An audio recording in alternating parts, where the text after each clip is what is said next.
Mic check.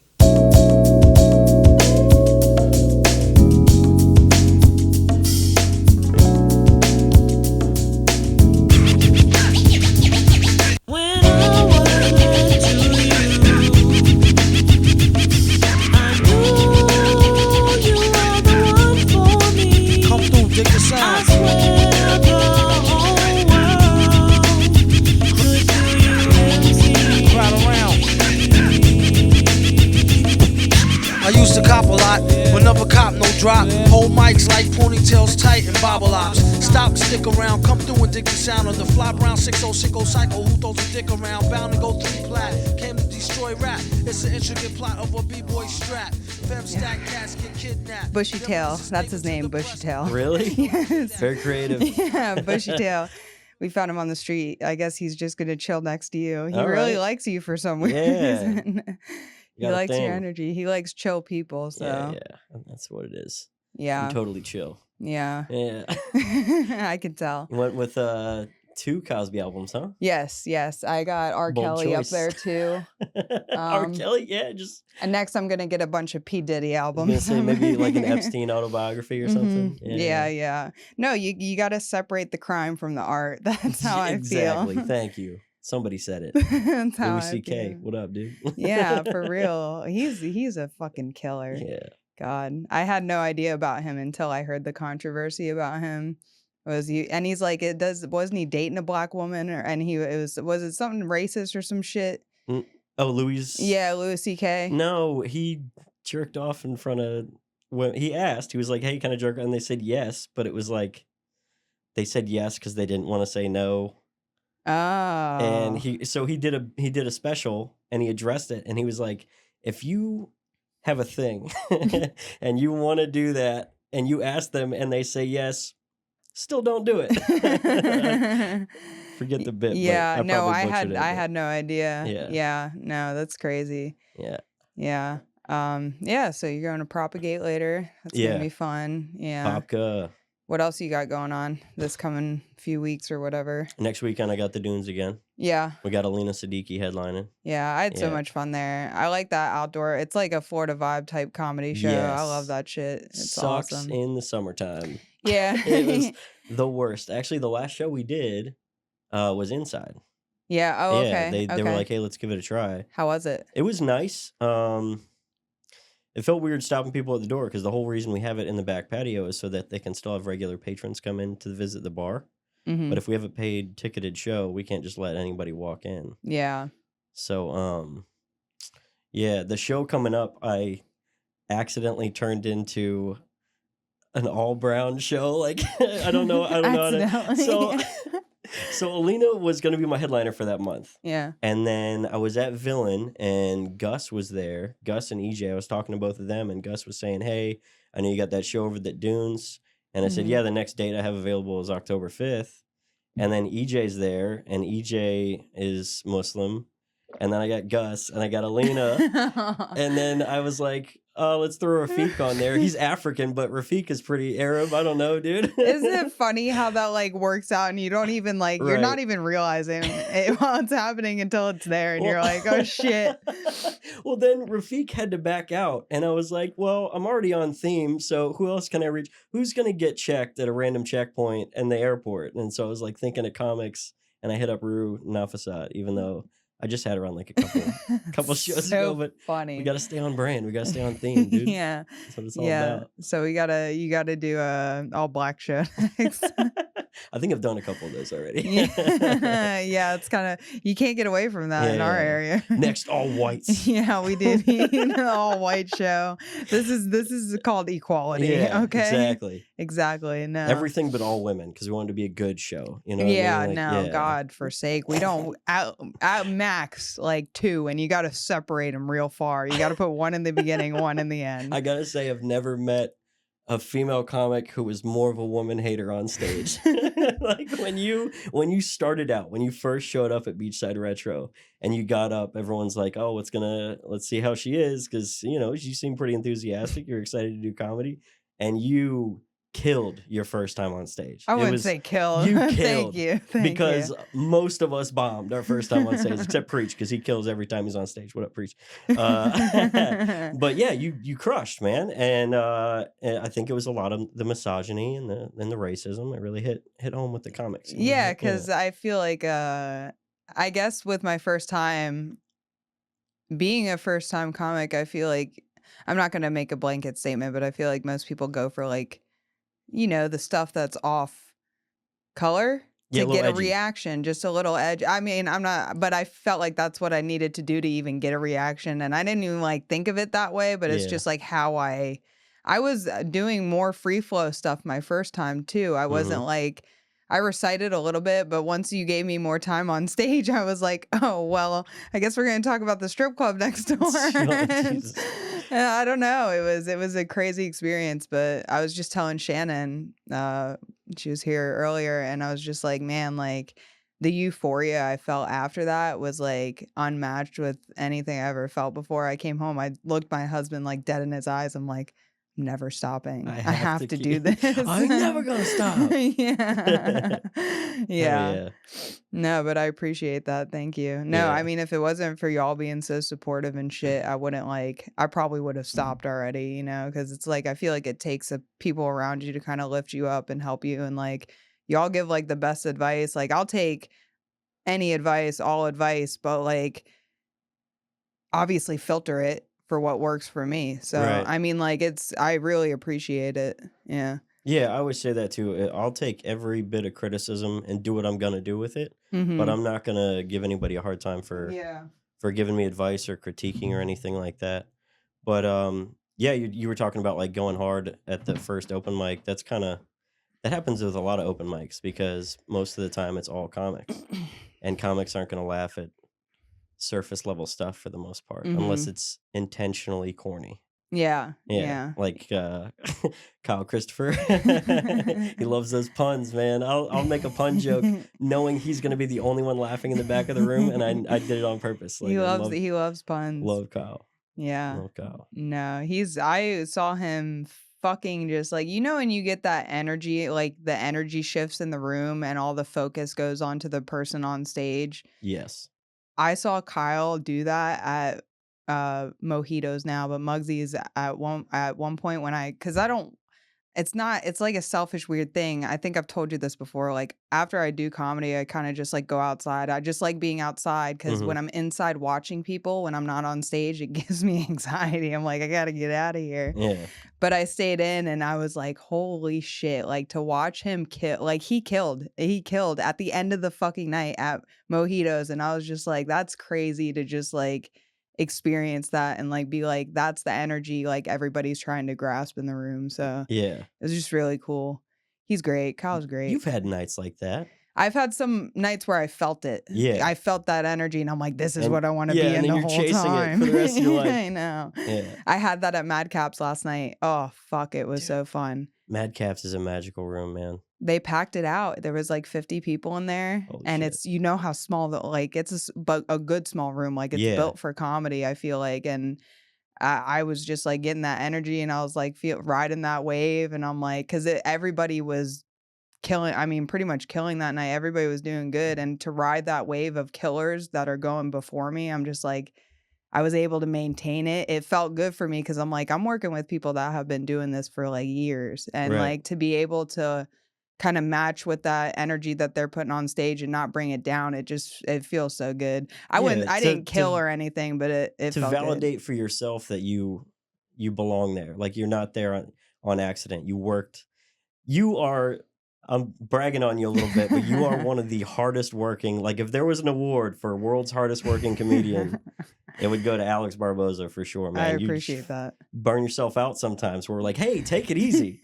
Fucking take a couple days, man. Yeah, I mean, it's gotten to the point to where, and I'm sure you feel this too, where like you have like, I get to 48 hours. At hour 48, I'm itching to get back on stage. I'm like, I cannot. I feel that. Like, even the second day, even after 24 hours, it starts to come and I'm like, I got to get on stage tonight. But, family at home, you got to have that balance and stuff. So, Yeah. Mm. Tell me about it. Yeah. Yeah. Yeah, I'm burning myself out on both ends too, but I'm not necessarily entirely with comedy, but comedy is definitely a big part of it. Bushy tail, calm Dude, down. he's a fan. I get it. I don't know. If you want me to grab him at I any rubbed point, myself just... in catnip before I came out here. I think that's what it was. He's like, I heard you kind of have allergies. Yeah. Let me ruin Put your that day. shit to the test. Yeah. I got some extra allergy medication No, if we're you all need good. it. That's why I ask people before they come, because I'm just like, I don't know if people are, but if they are, I like clean the room, leave the pets out and stuff, lock them up. Good call. Yeah. You're a good host. Yeah. I hope nobody has an allergic reaction at my house. That would be horrific. It'll happen eventually. No, don't say that. I don't want that to happen. With the way he's rubbing Dude, on you, it he's might all happen up right on me, now. dude. Goober. He just wants to be pet. That's why he's rubbing on you. Yeah. I got you, dude. Yeah. See, he's like right there. That's it. Yeah. Yeah, but the welcoming vibe, I would say, stemmed a lot from Jimmy Moynihan before he left. He like instilled that in the scene before he left. Mm-hmm. And a lot of us wouldn't be doing comedy if he didn't push to kind of grow the space and then push us to grow the space and make Brevard comedy what it is now. He still pushed when I came in too. I know, I just dude. happened to run into him, and he was like, he introduced me to Jake, Rika at Out of Milk Austin? and everything. Or in Orlando? This is before he moved to Before he left. Austin. Okay, Yeah, cool. right before, or I think he had just left and came back to visit. But Yeah. it was when Jake was still running Milk, and he like introduced me all of them out there, and he kind of like gave me just to see that like or hear what he had did, stayed in Melbourne, and then moved to Austin. That inspiration that he had kind of gave me like, I don't know, you get to that point where you have to choose because you're like, your future can look this way. You can live a very normal life, work at a corporation and retire with 401k, Mm-hmm. or you could take this leap and go hard at it for as long as you can, as much as you can. And I kind of felt like I had to make that decision at a point. And once I did, I was like, oh, like there's a path, and to watch everybody else, especially Jimmy, like it's just like, yeah, like that's where the inspiration comes from. So he still has had an impact even after he left, at least on me. So yeah, no, good supportive community. Everybody's really cool. So I've been told it's not like that for most comedy scenes. Yeah, a lot of people are cutthroat. People are easily jealous. They don't like seeing other people come up. Mm-hmm. I don't know. I like seeing the people that I started with come up and get somewhere. It's like, that's my brother right there, my sister, whatever. They're killing it. Yeah, and it gives you like, you probably should have stopped at brother, but it gives you... No, because when you were kidding. popping off at Kill Tony, we had a fucking watch party. Oh gosh, we stopped the open mic. But what's crazy is like, I guess never mind, can't go there. But it's just I hope to see more people out there, and Absolutely. It's so fucking exciting to see other, like Jenny got on, and it's like, it's so fucking cool because it's like everybody can do this. Mm-hmm. Everybody, if you want to do it, like I feel like just do it. And it's like, even if like the outcome isn't what you expect, it's like you have a base and you can like grow from that and like get better. And that was also kind of like at a point after I watched it, I was like, sorry, I'm not trying to talk too much. No, I watched it and I was like, I was like, this could either break me completely and make me stop because I was dissatisfied with what I was seeing versus what I was feeling in that moment. Mm-hmm. And I was like, this could either like make me like, look at myself and be negative about the whole situation, or I could take this and grow from this and get better. And I was like, okay, let me go towards the positive side, because this side, there's no benefit coming out of that except for probably depression. And I don't need that. Yeah. No, but yeah, you bombed. It was yeah, it was rough, but I mean, I'm gonna get on again. I'm gonna do it again and get more comfortable and get more comfortable. And it's just to have that capability right now, because I don't have a kid. It's just like, this is my only shot to like do it. And I'm not trying to like blow up or anything. I just want to get the work in on those big stages and get comfortable on those big stages as much as I can. Mm-hmm. And also obviously work on my writing and all the other things. Yeah. But I mean, I'm so thankful. I'm so thankful for everything and everybody. So it's cool. They say the difference between the people who make it and the people who don't is the people who didn't make it quit. Mm-hmm. And that was it. Yeah. You just keep going. Yeah, because you could go for 20 years Yep. and, it could happen tomorrow. Mm-hmm. And if you quit, you'll never know that. Exactly. Yeah. This is a long game. Yeah. This is a long, It's an long game. investment. Yes. Yeah. Yeah. Yeah. Yeah. I feel like that's where I was like when I was saying like I had to make that decision because it's like a life choice. Like this is either the rest of your life or not. Mm-hmm. Because like you said, you either quit, and once you quit, that's it. You go back, and then what? All that time for what? Right. Exactly. But I'm no one to judge. I'm still new. He really loves you. Dude. I'm gonna let me just get him You're so he good, stops dude. bothering you. Yeah, it's okay. There you go. Come here, big kitty. You goober. This is the big cat. What are you feeding that kid? I Human don't know. bodies? I think he's eating something outside. Probably all the dead bodies in the neighbor's yard. Yeah, but he's like, but I'm having such a good time. Covered. That's all right. No big deal. I got a lint roller. Hell yeah. Get it off of you. Yeah, but no, yeah. So, how long have you been doing comedy now? Coming up on 2 years. 2 years in October. Oh yeah, I'll be a year in October. Yeah. Cool. I saved my footage from my second time ever doing comedy. Mm-hmm. It was like a couple days after my first night at Beachside Retro. I didn't record it. My first night recording comedy was at Tiernanog in front of like 6 comics. And it was it's so bad. It was crickets. I told one joke that was like you said, you go for off color and you get a laugh out of the comics. It was like having a barber spit in my mouth or something so stupid. And the rest of it was just I watch it so that I go, all right, I got somewhere in the last 2 I've years. grown. Yeah. But I can't make it through the whole video. It's so bad. And I've shown no one. Yeah. No, I still have my video because my friend filmed my first one at Beachside. The guy with the dog. He was on the first episode. Yeah, right? yeah. And I'm glad I got that because I'm like, I can look back at it and be like, oh, I've gotten better. Much better. Even looking back like a month, it's like, wow, like it's crazy to see like just a little progression in like how I present myself and like stuff like that. So I try to voice record at least everyone. Yeah. But I got a ton of those. Yeah, I need to do more video because I'm not doing enough video. So because I can't see how I'm like, moving. Yeah. You got to record every once in a while the video. Yeah. Because it makes a big difference. No, yeah, that's great. So how long have you been in oh, you mind me switching subjects? Yeah, go. Yeah, you're running the show. I'm just asking. Yeah. How long have you been in Florida for?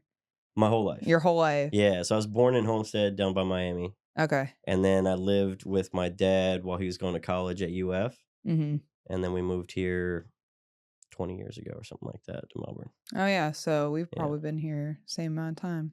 Yeah. Went to O'Galley. Okay. Yeah. 09.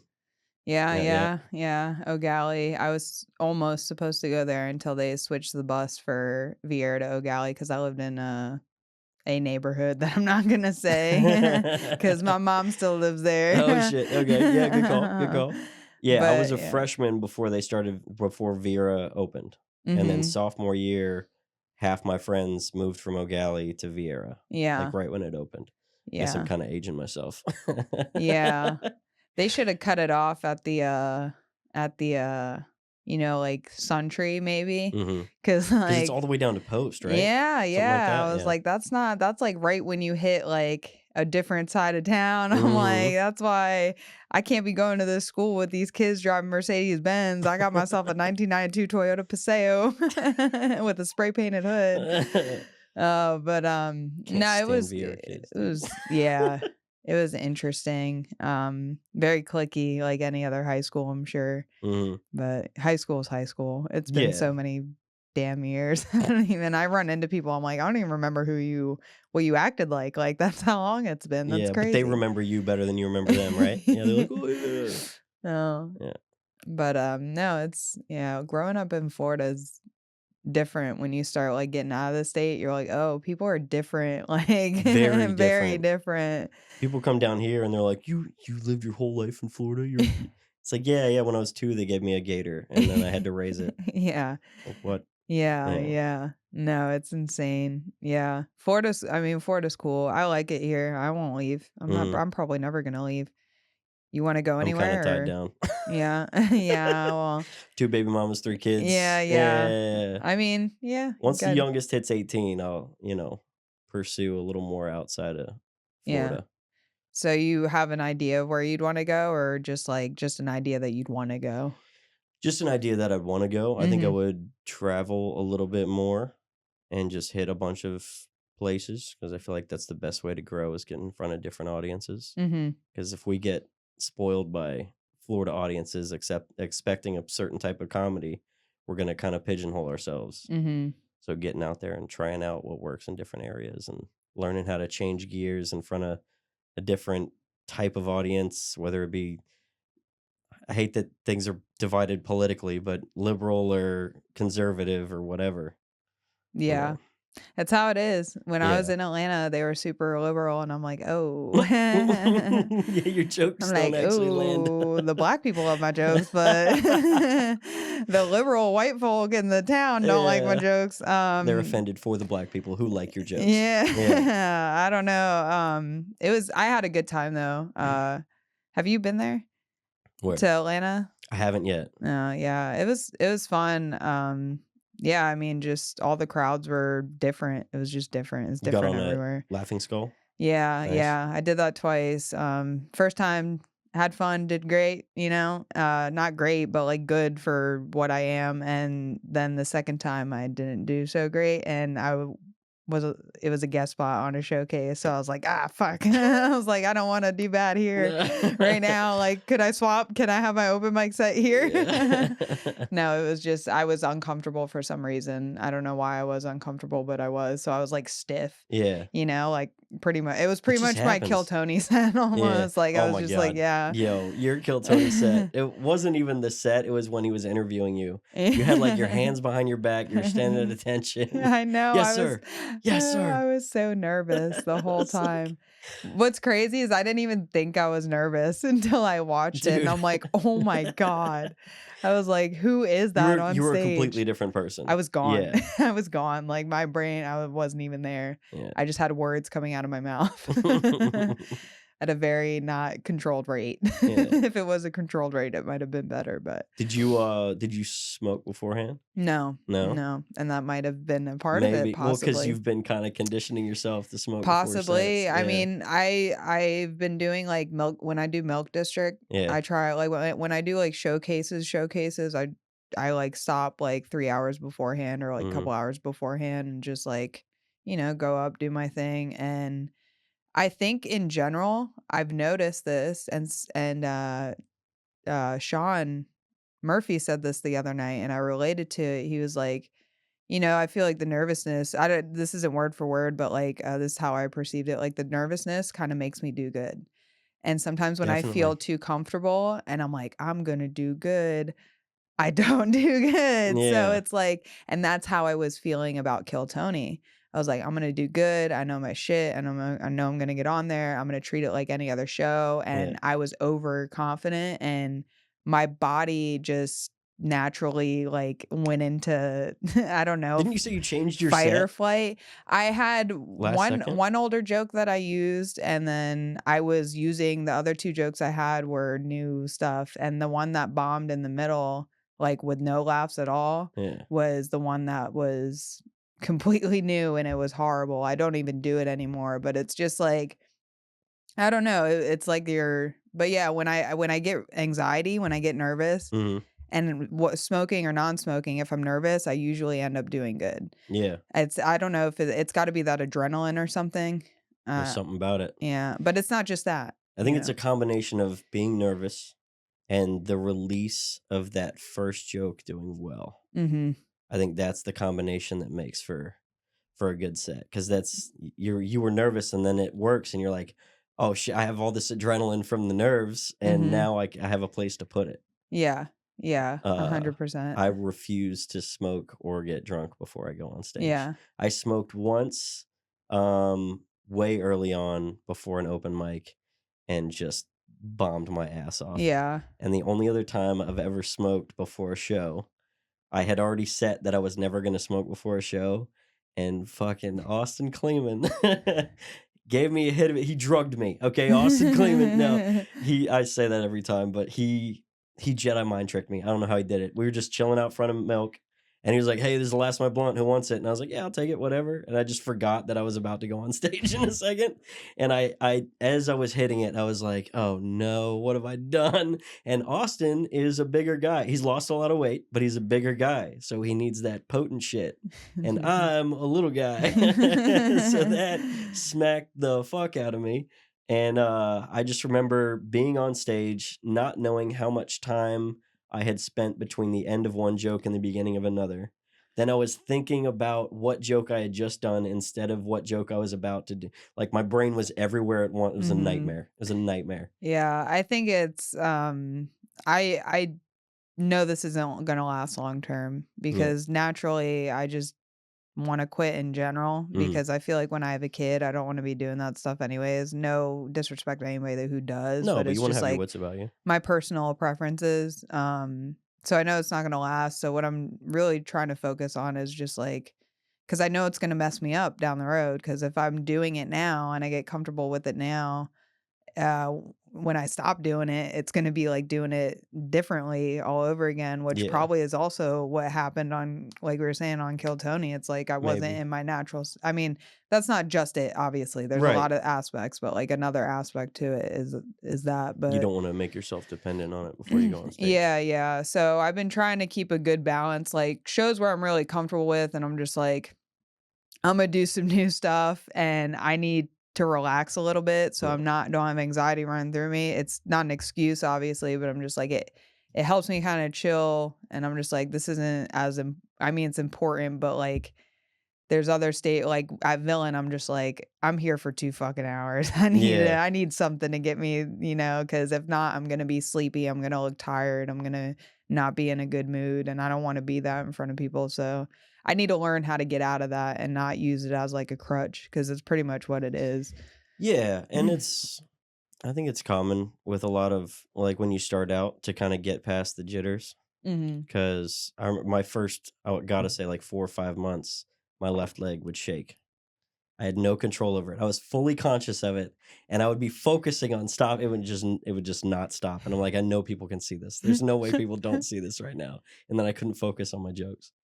Yeah, I just grew out of it. It took a while, but I grew out of it.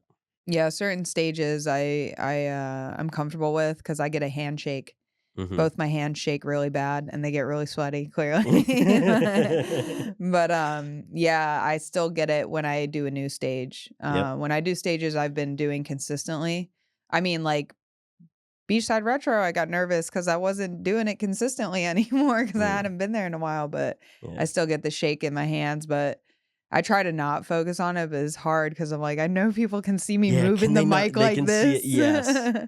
I'm like, it's shaking in my hand. I still get the handshake every once in a while. Yeah. Like, I'll have the mic in my hand and I'm doing this and I can see my hand going. I'm like, all right, gotta do something with that shit.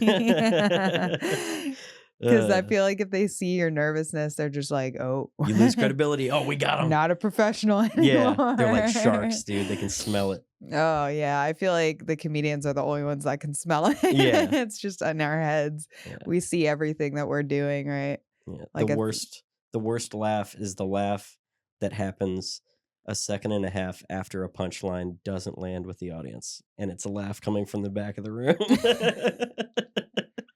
Those are gut-wrenching. That happened to me at Laughing Skull. Yeah. I'm like, there was a pause, and then the comics laughed in the back. Yeah, I was like, thanks, guys. That got the crowd to laugh when I said thank you. Yeah. But that was the only laugh I got that night, I think. I've been on both sides of that laugh plenty of times. Yeah. Gosh, no. It's fun. Everything's fun. We're good. We're having fun. That's all it is. Yeah. Yeah, as long as everybody accepts that, it's like a mutual agreement, like a gray area. We're all comedians. We're all having fun. Yeah. Yeah. And my worst bomb ever was at Mojitos when it was still Mugsy's. And the audience was just not laughing at a single thing. And there would be a punchline where it was supposed to hit, and the comics knew it was supposed to hit, and it was that second and a half. You could hear them laughing in the background. I was up there for like 10 minutes just bombing my dick off. And I got to the point where I caved and I was like, have you guys heard these jokes before? Like, what is happening right now? And then I just got an uproarious laughter just from the comics again in the back. But all of them were like, oh my God. That's funny. I didn't know what else to do. Yeah. Yeah. Yeah. It was like a year in. So you said you've been to the Miami scene, right? How long you stay down there for? I was down there for a weekend. Yeah. It was really cool because shout out Chris Robinson. He kind of gave me some connections to reach out to try to plan out some shows while I was down there. And I went to Thank You Miami first. And I was trying to talk to people, trying to find out who was running the show. I met the guy who runs basically the Miami comedy scene. And then a girl who has blown up. She hosts a lot of shows. She's been on the Miami Improv a ton of times. Danielle Delfino. Dina too. Dina's great. Dina was really cool. I met her the second night. So the first night was Thank You Miami. Trying to remember the name of the guy that runs like the pretty much the whole scene down there. But I talked to him and I was like, hey, I'm an out of towner. I'm looking to try to get on the showcase tonight because they had a showcase and an open mic at Thank You Miami. And he goes, are you funny? And I was like, we'll see when I get on stage. And he's like, no. Next time say, yeah, I'm funny and you're going to regret not putting me on. And I'm not that guy. But that's like the essence of the Miami scene is like, I'm the best here. Everyone else is beneath me. And like, you got to carry yourself that way to get anywhere. So he kind of helped me with that because my confidence is, I'm not confrontational. I got the whole stupid joke about it. But I was like, yeah, all right, put me on. And he goes, all right, well, if you suck, I'm not putting you on any more shows. Don't ask me to put you on any more shows. And I was like, bet, let's do it. And I did great. I wasn't the worst on the lineup. I wasn't the best on the lineup, but I did well enough where they're like, all right, we'll have you out at the next show. And I went to Limonada. That's where I met Dina. That's where I met Kyle Grooms. He just happened to be doing that show. There's trying to think, the girl from Two Girls, One Blunt podcast. She was there.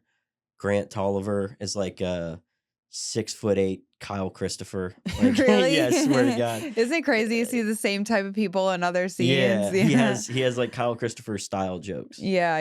Yeah. It was cool. Dina is incredible. She was like the confidence, and then the room was kind of tough. She got on, she flipped the room, and then Kyle went up and just destroyed.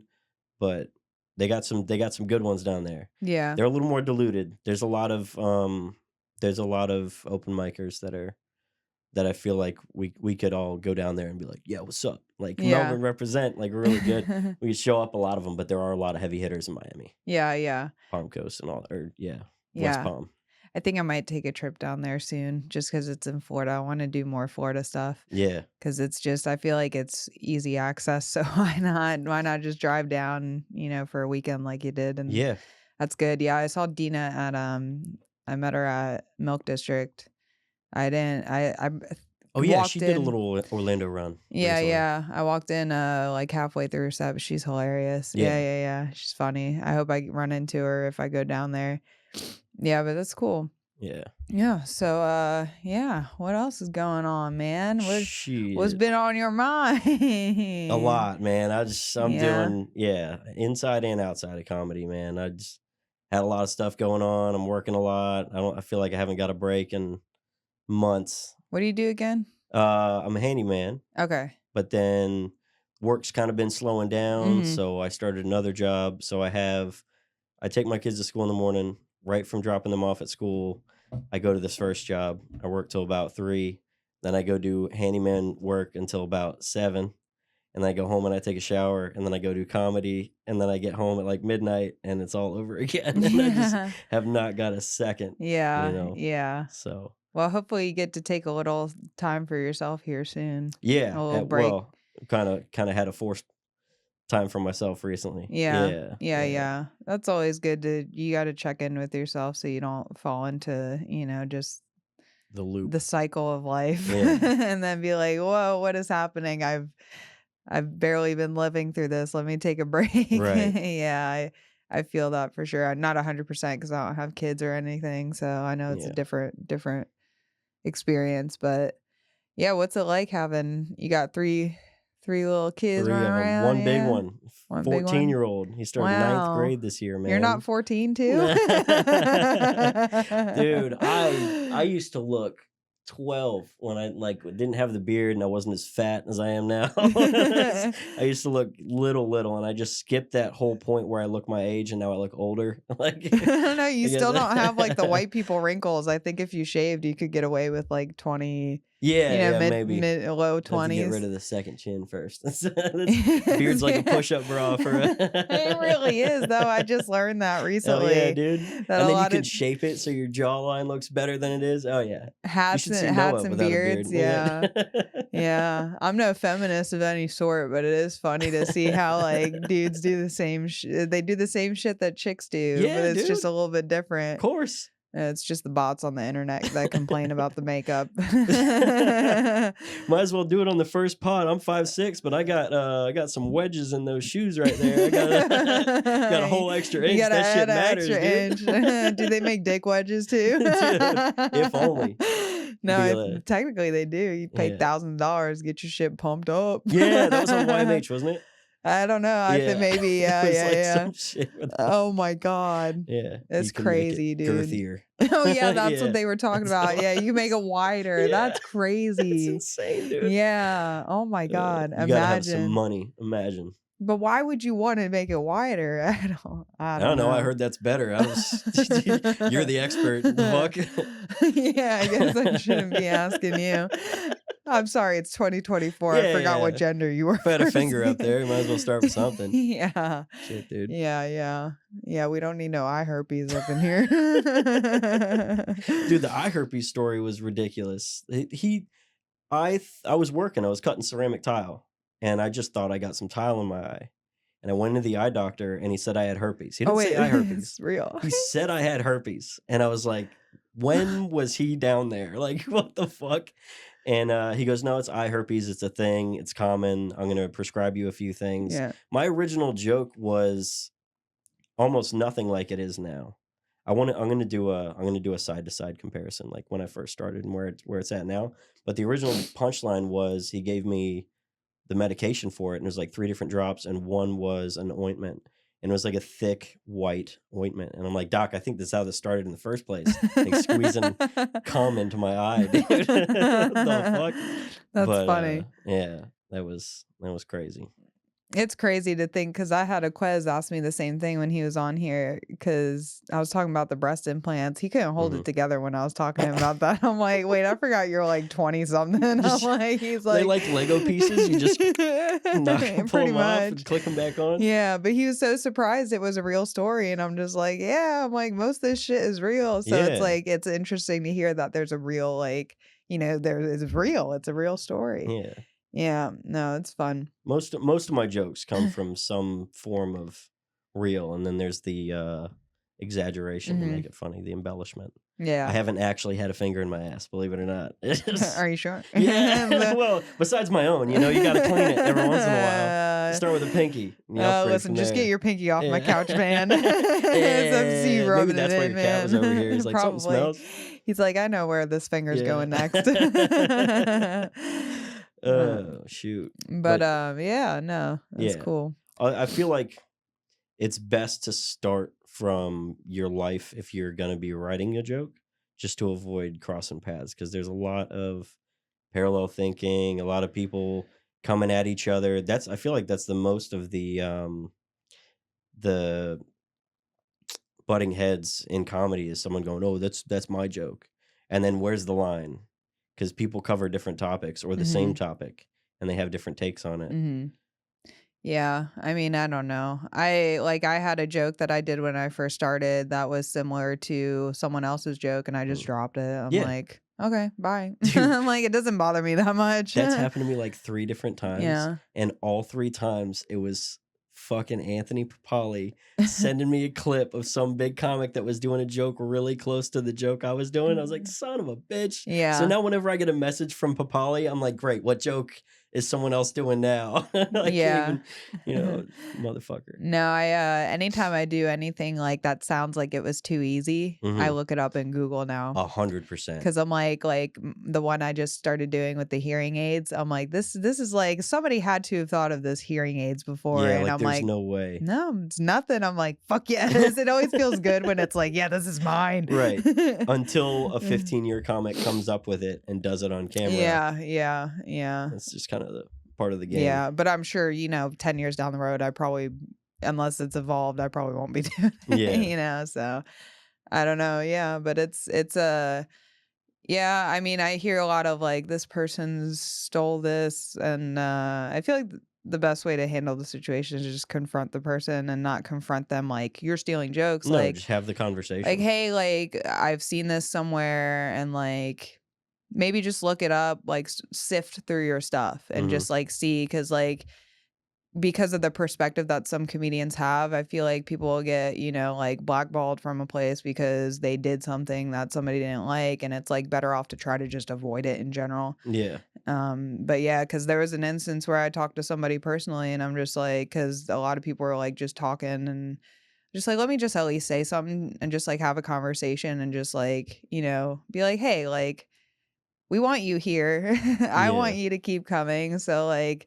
just like, I've seen these, and just like check them. Like, it's not my thing. I don't have a problem with it, but I've heard other people might, and it's just like, just check your stuff. Cause I feel like ultimately, like, people will respect you in the end, just like, as long as you're trying to strive to be better. As long as, I don't know, I just like being direct with people. I'm not autistic or anything, but I like just being honest and direct with people. Might be a little bit. I don't know. People try to throw that autism word around so goddamn much now. I can't. It's almost like everybody thinks they have autism. I'm like, it's been undiagnosed, I guess, for some years, but I'm just There's like, a lot of self-diagnosing with the internet. Yeah, it's the goddamn internet. It's bullshit going out there, but whatever. They almost made me autistic. I was like, nope. I undownload my TikTok.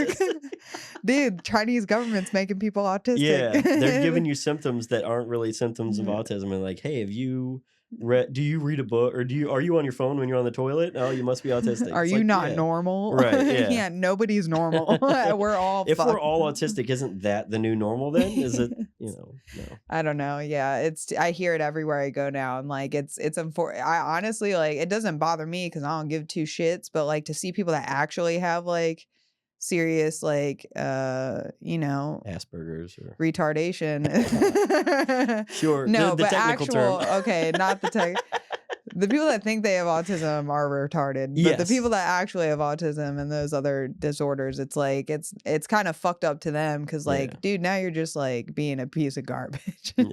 You're just trying to get excuses to like be a not better person. Yeah, it's people making excuses for whatever's going on. I'm no one to judge. I don't know. I'm a piece of shit. So. No, I've never had anybody come at me about a joke that they also did or anything like that. But I have heard bigger comics in the way that they handle it is usually like if someone comes up to them and goes, hey, I do this joke and you're doing this joke. They go, oh yeah, it's a throwaway joke. You can have it. And it's kind of like a passive aggressive stab. Like it's such a shitty joke. I don't care. And you found it so valuable that you had to come to me and tell me that you're doing the same. It's like, dude, do your thing. Yeah. I feel like just leave everyone up to make their own decisions about it. And, I just don't want to see people leave the scene because, they feel uncomfortable. You know what I mean? Like, well, obviously we're not trying to baby people and be like, like, oh, you're great at comedy if they're, bombing, because we don't want to do that. We want to help each other get better. But it's like, I don't know. It just sucks to see, like, I don't know. I want people... Maybe I'm too sensitive. No, I don't think so. I want people to be able to feel comfortable going, hey, we're kind of getting close right here. Let's figure it out. Yeah. And kind of go from there. Yeah, I agree with you for sure. Yeah, but it's a touchy subject with comedians in general. I've noticed everyone has their own opinion about it. But... what's it? Creative properties or intellectual property. That's what it is. Yeah. Yeah. People are very...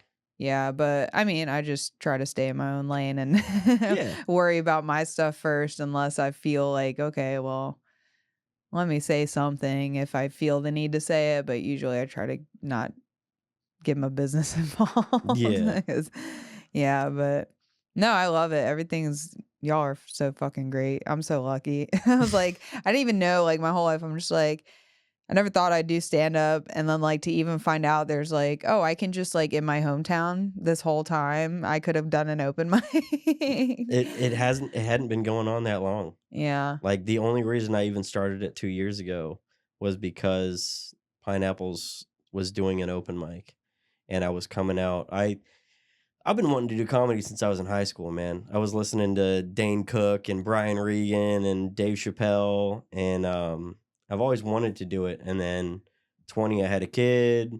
I was trying to do fire. I did the fire service for 5 years, and then I was doing maintenance, and I was married, and I had 2 more kids, and it didn't make sense to drive to Orlando to do comedy 4 or 5 times a night. It Yeah. wasn't practical. And if I was going to do comedy, I was going to do comedy 4 to 5 times a night if I could. Yeah. Or not 4 to 5 times a night, 4 to 5 nights a week. That's what I Yeah. meant. Yeah. And then I got divorced. And I was like, hey, I got all this free time now.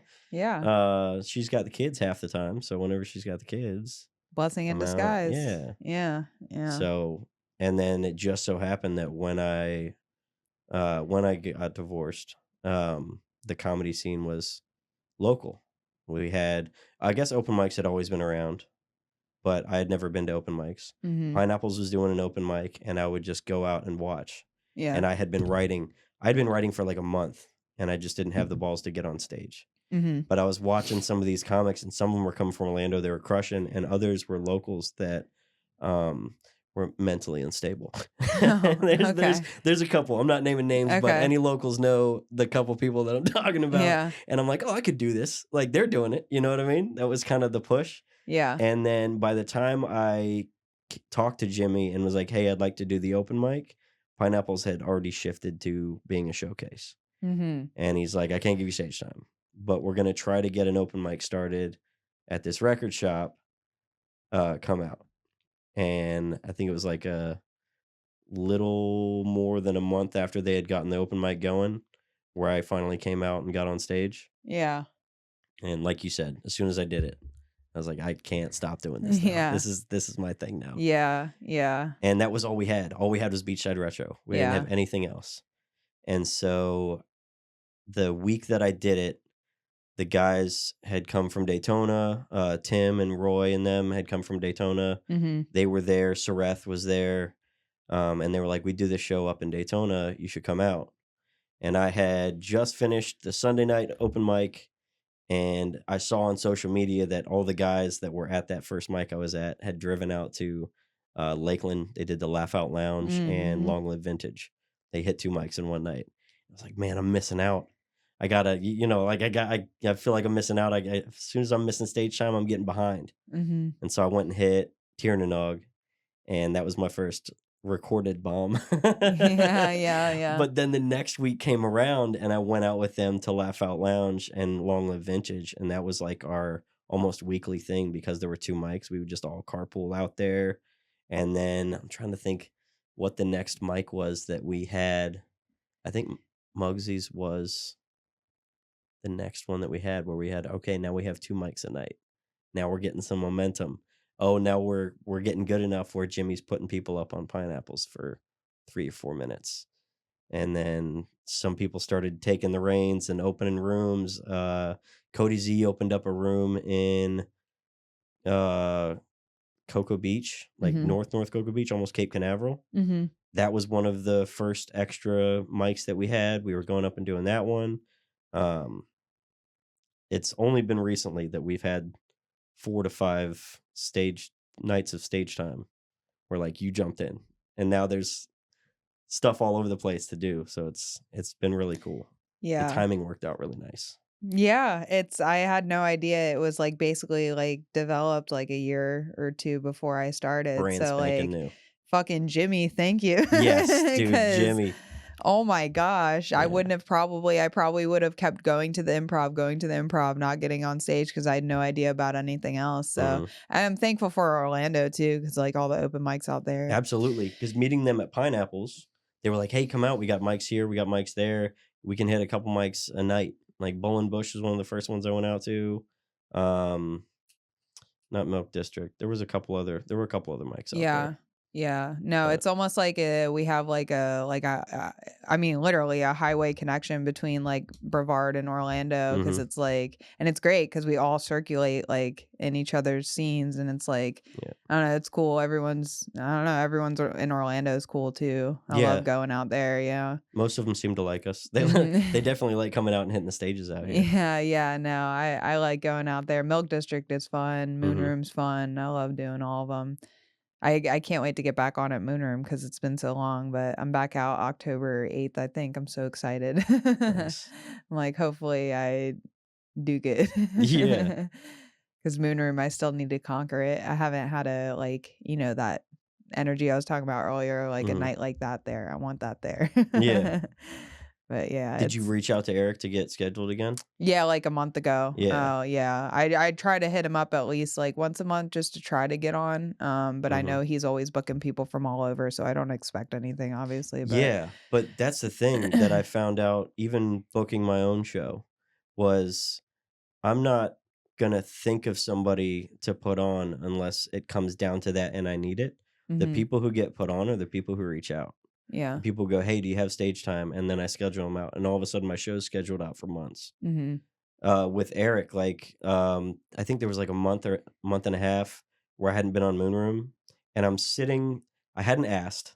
So it was on me. But I'm like sitting there like, man, he hasn't put me up on Moon Room in a while. And the whole time I'm the asshole for not reaching out. He wanted to put me on. It's just like he's got all these people. Yeah. These people that are asking. All I had to do was reach out. He's like, dude, I got you. Next week. So there's so many, like, if you're a newer comic or you're just past the open mic stage and you're trying to get paid shows, reach out. It's all it takes. Reach out. They'll get you on. Yeah. I was Getting to me. I was hesitant to ask when I first started because it's just not where I come from. We don't ask for Same. things. So No.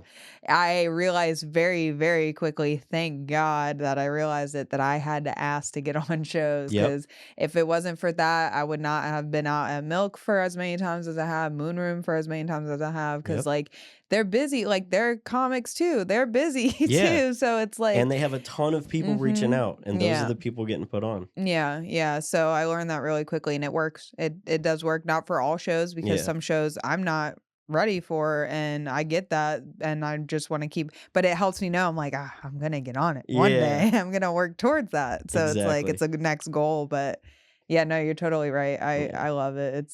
It makes a booker's life easier. To reach out. Because reach out. Unless you suck. Then they're like, oh man, how do I say no nicely? I just get ghosted when they think I suck. I'm just like, it's fine, I'll get you to like me one day. I'm sure that hasn't happened very often. No, I've just had one, but it's like, I know I understand because of what the show is. I'm like, oh, I need to elevate. Those drive you.